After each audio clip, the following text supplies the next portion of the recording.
ए जगा मना करुछि ना एते पानी रे गाधेने बोली हेले तो सुनिलुनी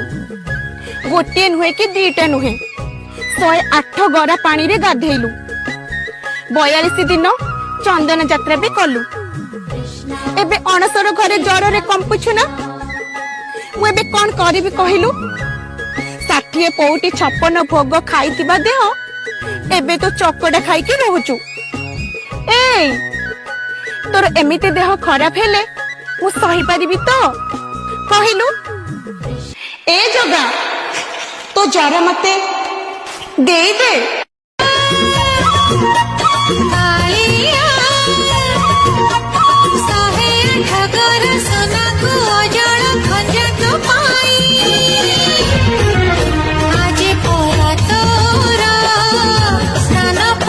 ए जगा